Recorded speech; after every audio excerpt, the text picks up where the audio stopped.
함께 신앙 고백하고 예배드리도록 하겠습니다. 나는 전능하신 아버지 하나님, 천지의 창조주를 믿습니다. 나는 그의 유일하신 아들 우리 주 예수 그리스도를 믿습니다. 그는 성령으로 잉태되어 동정녀 마리아에게서 나시고 본디오 빌라도에게 고난을 받아 십자가에 못 박혀 죽으시고 장사된 지 사흘 만에 죽은 자 가운데서 다시 살아나셨으며 하늘에 오르시어 전능하신 아버지 하나님 우편에 앉아 계시다가 거기로부터 살아있는 자와 죽은 자를 심판하러 오십니다. 나는 성령을 믿으며 거룩한 공교회와 성도의 교제와 죄를 용서받는 것과 몸의 부활과 영생을 믿습니다. 아멘. 안녕하세요. 안녕하세요. 네, 모두 다 같이 힘차게 한번 다시 인사해볼까요? 안녕하세요. 안녕하세요. 네, 이렇게 오늘도 주일 예배 오시면 여러분들 환영합니다. 예, 지금부터 날 향한 계획으로 하나님께 찬양드리겠습니다.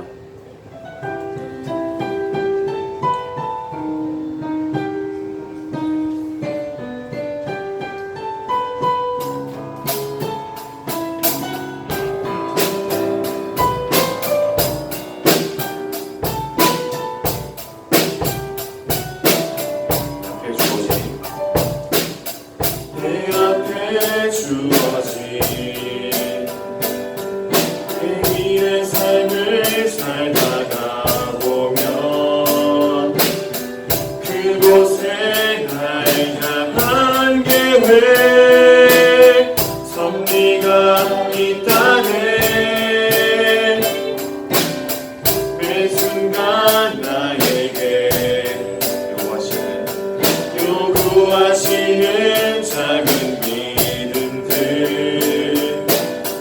그곳에 날 향한 계획 섭리가 있다네. 지금 여기 계시며 말씀해 주시는 하나님 내 삶에 역사하시는 신실한 나의 하나님을 찬양해. 자, 찬양하겠습니다. 매 순간 나에게 매 순간 나에게 요구하시는 작은 믿음들 요구하시는 작은 믿음들 그곳에 날 향한 계획 섭리가 있다네. 다시 한번 지금 여기 계시며 말씀해 주시는 하나님 내 삶에 역사하시는 신실한 나의 하나님을 찬양해. 변함이 없는 영원한 그 사랑 어두운 내 삶의 빛으로. 다시 한번 찬양하겠습니다. 지금 여기 계시며 말씀해 주시는 하나님 내 삶에 역사하시는 신실한 나의 하나님을 찬양해.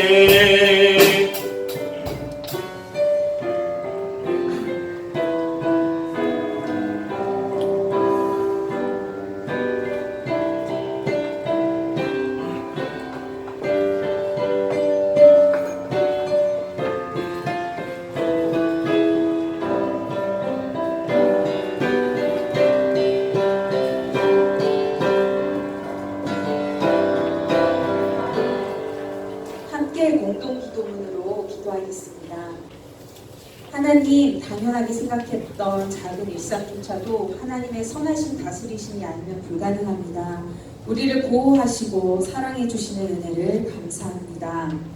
보호하시는 하나님 아버지를 찬양합니다. 하나님, 학업을 통해서 하나님의 선하신 뜻을 발견하게 하여 주시옵소서. 세상의 이치를 배우고 깨우치는 기쁨을 누리게 해 주시옵소서. 우리가 배운 것을 선한 목적에 사용하는 천지기들이 되기 원합니다. 속에서 하나님께 영광을 돌리길 원합니다. 하나님, 코로나19로 무너진 사회의 여러 영역들을 회복시켜 주시옵소서. 아픈 사람들을 치료하여 주시옵시고 경제와 문화적으로 막혀있는 모든 부분들이 활기를 되찾게 하여 주시옵소서. 주님 회복의 능력으로 임하여 주시옵소서. 이제 주님의 기도로 기도하오니 하늘에 계신 우리 아버지, 아버지의 이름을 거룩하게 하시며 아버지의 나라가 오게 하시며 아버지의 뜻이 하늘에서와 같이 땅에서도 이루어지게 하소서. 오늘 우리에게 일용할 양식을 주시고 우리가 우리에게 잘못한 사람을 용서하여 줄 것 같이 우리 죄를 용서하여 주시고 우리를 시험에 빠지지 않게 하시고 악에서 구하소서. 나라와 권능과 영광이 영원히 아버지의 것입니다. 아멘. 오늘 우리에게 주신 하나님의 말씀은 이사야 9장 1절에서 6절 말씀입니다. 이제 말씀을 봉독합니다. 전에 고통받던 자들에게는 흑암이 없으리로다. 옛적에는 여호와께서 스불론 땅과 납달리 땅이 멸시를 당하게 하셨더니 후에는 해변 길과 요단 저쪽 이방의 갈릴리를 영화롭게 하셨느니라. 흑암에 행하던 백성이 큰 빛을 보고 사망의 그늘진 땅에 거주하던 자에게 빛이 비치도다. 주께서 이 나라를 창성하게 하시며 그 즐거움을 더하게 하셨으므로 추수하는 즐거움과 탈취물을 나눌 때의 즐거움 같이 그들이 주 앞에서 즐거워하오니 이는 그들이 무겁게 맨 멍에와 그들의 어깨의 채찍과 그 압제자의 막대기를 주께서 꺾으시되 미디안의 날과 같이 하셨음이니이다. 어지러이 싸우는 군인들의 신과 피 묻은 겉옷이 불의 섭같이 살라지리니 이는 한 아기가 우리에게 낳고 한 아들을 우리에게 주신 바 되었는데 그의 어깨에는 정사를 메었고 그의 이름은 기묘자라 모사라 전능하신 하나님이라 영존하시는 아버지라 평강의 왕이라 할 것이니라. 오늘 우리에게 주신 이사야 말씀은 특별한 기쁨에 대해서 약속하고 있습니다. 많은 예언서의 말씀이 소외되고 슬픔 가운데 있는 사람들에게 기쁨과 희망의 말씀을 주는 것처럼 이 말씀 또한 특별히 소외된 사람들에게 희망의 말씀을 주는 말씀입니다. 어떤 사람들에게 이 말씀을 주신 것인지 우리가 좀 더 알기 위해서 찬찬히 1절을 살펴보기로 합니다. 전에 고통받던 자들에게 흑암이 없으리로다 라고 말을 합니다. 그들이 어떤 고통을 받았는지 우리가 조금 더 힌트를 얻기 위해서 이 말씀 속에 있는 이 스불론과 납달리 땅에 좀 주목을 해봐야 될 것 같습니다. 그들은 사회적으로나 또 정치적으로 많이 소외되어 있었습니다. 그런데 소외되어 있다 이 얘기는 무슨 뜻이냐면 그들의 생활이나 안정에 대해서 크게 신경 써주는 사람이 없었다는 뜻이에요. 이스라엘 나라는 12개의 지파로 구성이 되어 있었습니다. 12개의 지파가 어디에서 왔죠? 믿음의 조상인 야곱의 12아들들 그리고 그들이 이룬 12개의 가문으로부터 나왔습니다. 그래서 이스라엘의 연합을 이야기할 때 이 한 아버지에게서 나온 형제들이라는 것이 굉장히 많이 강조가 되었습니다. 원래 한 가족이었고 그렇기 때문에 서로를 평화롭게 연합하여서 살아가야 한다. 이런 것이 굉장히 중요한 가치로 여겨졌어요. 하지만 실제로는 좀 더 힘이 센 지파들도 있고 또 유능한 지도자를 배출해낸 지파도 있었습니다. 예를 들어서 유다 지파 같은 경우는 우리가 다 알듯이 다윗 왕을 배출해내고 또 대대로 그 왕권을 유지했기 때문에 굉장히 중요한 위치를 차지했죠. 그런데 또 어떤 지파들은 오늘 특히 여기서 언급된 스불론이나 납달리 같은 지파들은 지리적으로도 이 예루살렘으로부터 멀리 떨어져 있었고 또 다른 나라와의 그 접경지대에 있었어요. 접경지대에 있다는 게 어떤 뜻이에요? 굉장히 전쟁에 취약하다는 뜻이죠. 그리고 중앙 정부로부터 크게 관심을 받지 못한다는 거예요. 저 우리나라로 치면 조선시대에 저 북방에 있는 함경도라든지 평안도 지역처럼 살기도 힘들고 식량도 많이 나지 않는데 또 전쟁으로 인한 수탈도 있고 중앙 정부의 지원도 적은 그런 도움이 잘 닿지 않는 곳이었다는 거예요. 이렇게 누가 보더라도 소외당하고 별 볼 일 없는 사람들, 누구도 크게 신경 써주지 않는 사람들에게 이사야 선지자는 기쁨의 소식을 전해줍니다. 이사야 선지자는 이 일이 언제 일어날지 정확히 알지 못했어요. 그리고 자기가 전하는 이 소식의 기쁜 소식의 주인공이 누구인지도 잘 몰랐어요. 하지만 하나님께서 주신 그 확신과 영감, 그것에 근거해서 선포했습니다. 이 암흑 속에 있다고 비견될 만한 그 소외된 지역에 하나님의 빛이 임하고 하나님의 영화가 임할 것이다 라고 말을 합니다. 이것은 하나님께서 그동안 고통 속에 시달렸던 사람들에게 이제 너희의 고통은 끝났다라고 선포해 주시는 말씀이에요. 그뿐이 아닙니다. 하나님께서 그들에게 주시는 그 기쁨과 즐거움은 어떤 것이냐? 그 기쁨은 한 해 동안 열심히 수고한 농부들이 추수를 해서 그들이 기른 그 곡식을 거두어들이는 그런 기쁨과도 같고 또 전쟁 끝에 얻은 탈취물을 나누는 것과도 같았다고 이야기를 합니다. 전에 그들은 노력하고 땀을 흘려도 이 기쁨을 누리지를 못했어요. 왜 그랬을까요? 왜냐하면 이 전쟁으로 인해서 삶의 터전이 항상 피폐했거든요. 추수할 때쯤 되면 적들이 쳐들어와서 노략질해 갔기 때문에 항상 빈곤했거든요. 이 4절에서 얘기하는 부분이 있는데요. 그들의 무거운 멍에와 어깨의 채찍과 압제자의 막대기를 주께서 꺾으시되 미디안의 날과 같이 하셨다라고 어떤 비유를 하는데요. 우리는 미디안의 날 그러면 이게 뭔지 잘 모르지만 이스라엘 사람들은 딱 들으면은 아 옛날 옛적에 이런 일이 있었지 하고 딱 떠오르는 게 있어요. 그게 바로 뭐냐면 사사 기드온의 이야기예요. 이스라엘에 왕이 있기 전에 왕정이 세워지기 전에 사사들이 다스리던 그 시대에 기드온이 있었는데 그 이야기 기억나세요? 기드온은 처음에는 그냥 평범한 사람이었어요. 그는 자기가 거둔 그 곡식 빼앗기지 않으려고 포도주 틀 안에 숨어서 그 곡식을 몰래 탈곡했던 사람이에요. 그 당시에 미디안이라고 하는 이웃 나라에 그 군대가 항상 때만 되면 와서 그 백성들이 수확한 곡식을 빼앗아 갔어요. 그러니까 그걸 빼앗기지 않으려고 숨어서 탈곡할 정도로 굉장히 살기가 힘들었던 시대예요. 그런데 숨어있던 그 기드온이 하나님의 부르심을 받아서 이 백성들을 이끄는 지도자가 되었고 별로 가진 무기도 없고 능력도 없었지만 하나님의 도우심으로 싸워 이기고 또 백성들을 오랫동안 평화롭게 살 수 있게 이끌을 수 있었던 거예요. 이 이사야 선지자가 4절에서 미디안의 날과 같이 그 압제자의 막대기를 꺾으실 거다라는 그 말씀을 주신 것은 바로 이 보호받지 못하고 자기들보다 강한 사람들이 항상 수탈당했던 이 백성들을 지켜줄 기드온 같은 또 그보다 훨씬 그를 능가하는 구원자를 보내주실 것이다라는 말씀인 것이죠. 우리는 이 소망의 메시지를 전해줄 스불론과 납달리 또 요단 저편 이방 그 갈릴리와 같이 지극히 소외된 사람이 아닐지도 모르겠어요. 이 자리에 예배드리러 온 우리 친구들은 사실 뭐 좋은 환경에서 그래도 교육도 잘 받고 잘 양육받은 사람들에 속하죠. 그렇지만 우리는 지금까지 자라오면서 참 많은 억울함과 서러움을 겪었을 거라고 생각해요. 특별히 아직 청소년의 시기를 지나고 있는 우리 고등부 친구들 같은 경우에는 아직 내가 미성년자이기 때문에 밖에 어디 나가서 좀 무시당하는 그런 경험들이 있을 것 같아요.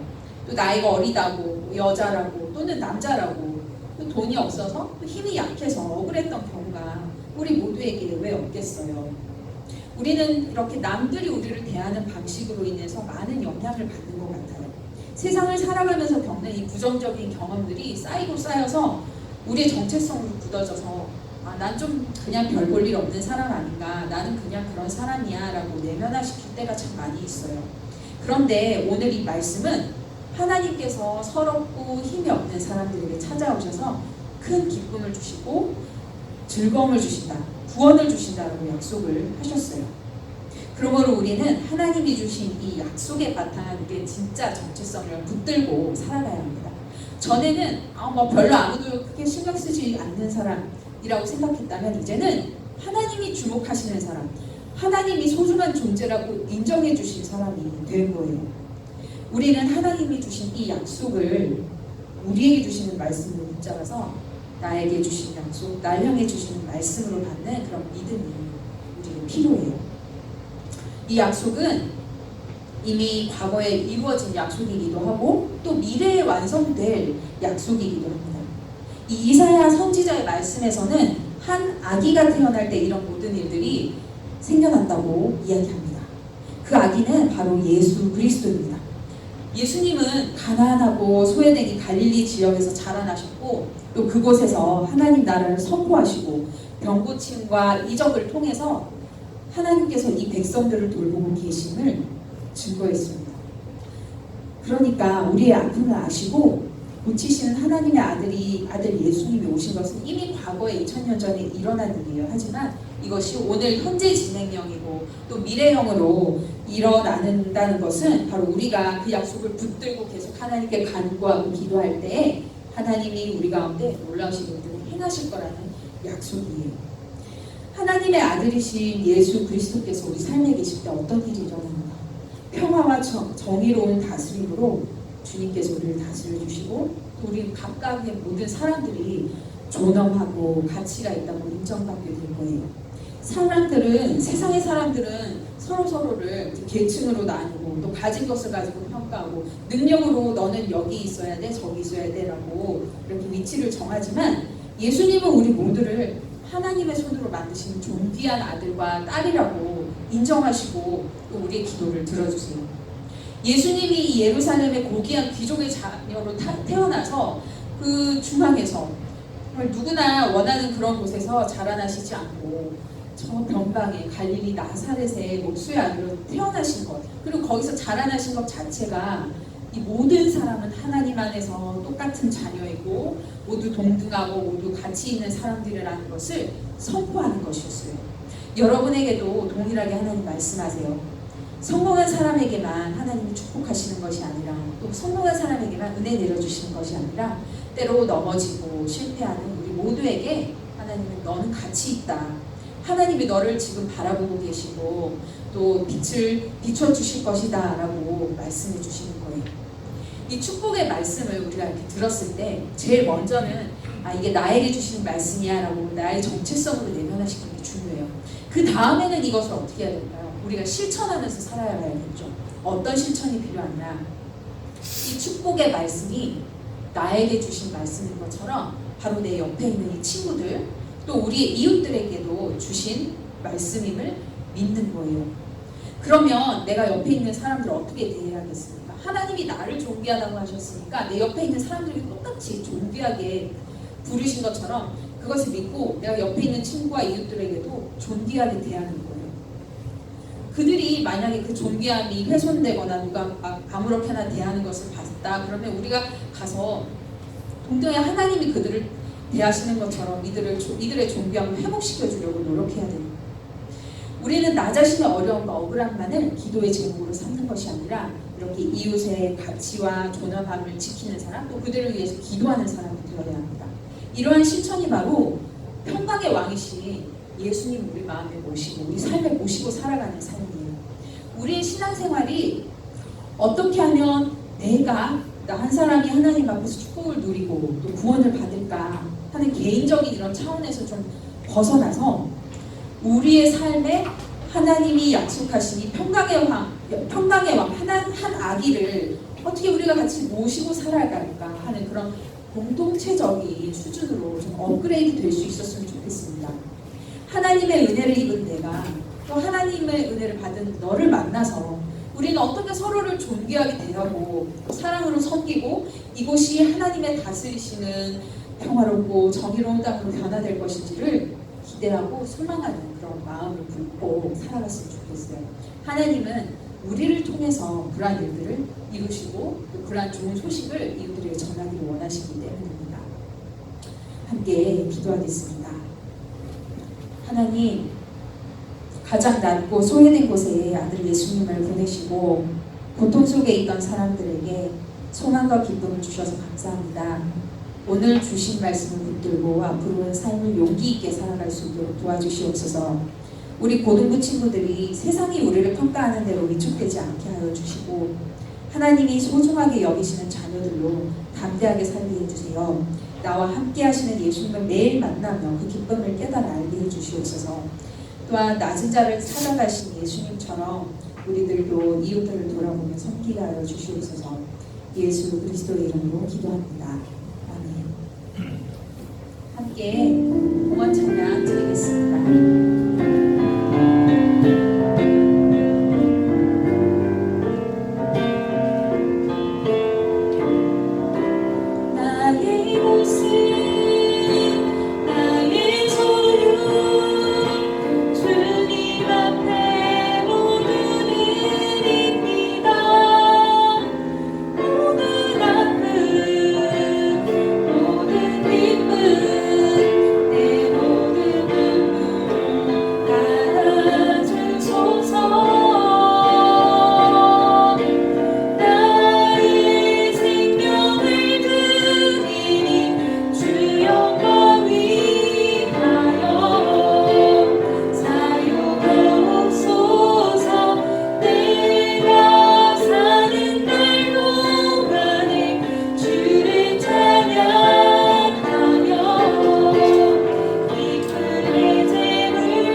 하나님 아버지, 저희의 감사의 마음, 또 말씀 듣고 결단하는 순종의 마음 담아서 이 시간 하나님께 헌금 드렸습니다. 하나님, 우리가 가진 것은 적지만 우리의 작은 것 가운데서도 기쁨의 마음을 주님 앞에 올려드렸으니 주님께서 귀하게 사용하여 주시옵소서. 또한 하나님 아버지, 우리 친구들에게 축복하여 주셔서 우리 친구들 학업 중에 있사오니 공부하는 가운데 지혜를 허락하여 주시고 또 각자에게 주신 진로의 방향들 잘 찾아서 또 인도함을 받아 잘 나아갈 수 있도록 도와주시옵소서. 인생의 참 중요한 시기 가운데 있습니다. 이 힘든 시기, 또 중요한 이 시기를 주님 손 붙들고 하나님이 인도하시는 대로 잘 나아갈 수 있도록 주여 인도하여 주시옵소서. 흔들림이 없게 하시고 마음에 평안을 허락하여 주시기를 간절히 소망하오며 예수 그리스도의 이름으로 기도합니다. 아멘. 이제는 우리 구주 예수 그리스도의 은혜와 하나님의 사랑과 성령의 교통하심이 거룩한 빛을 품고 세상 속에 나아가기 원하는 모든 고등부 지체들 위해 영원히 함께 하시기를 간절히 축원하옵나이다. 아멘.